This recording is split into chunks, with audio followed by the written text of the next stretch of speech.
بسم اللہ الرحمن الرحیم۔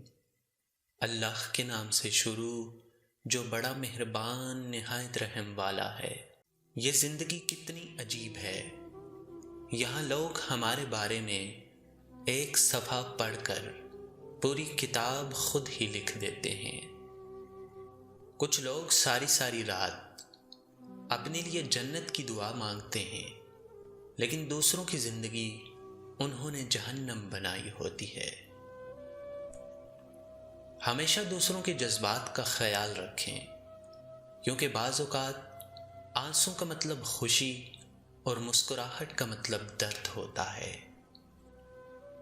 شطرنج میں وزیر اور زندگی میں ضمیر اگر مر جائے تو سمجھو کھیل ختم ہو چکا۔ اگر تمہیں ایک دوسرے کے اعمال کا پتہ چل جائے تو تم ایک دوسرے کو دفن بھی نہ کرو۔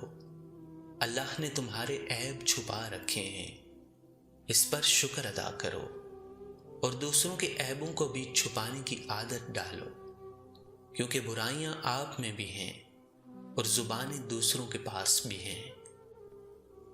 اللہ تعالیٰ جسے دولت مند بنانا چاہتا ہے اسے یتیموں اور مسکینوں کی مدد میں مصروف کر دیتا ہے۔ ہم کسی کے دل میں جھانک کر نہیں کہہ سکتے کہ کون ہمارا کتنا مخلص ہے، لیکن وقت اور رویے جلد ہی احساس دلا دیتے ہیں۔ کوئی یہ کیسے سوچ سکتا ہے کہ حساب نہیں ہوگا، وہ بخشا جائے گا۔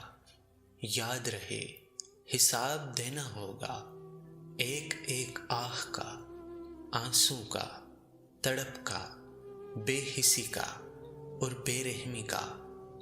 حقوق اللہ کے بعد حقوق العباد کا بھی معاملہ بہت سخت ہے۔ افسوس کچھ نہیں، سبھی لوگ یہ بات بھلا بیٹھے ہیں۔ ایک قبر پر ایک انمول فقرہ لکھا تھا، کسی کو کیا الزام دوں، زندگی میں ستانے والے بھی اپنے تھے اور دفنانے والے بھی اپنے تھے۔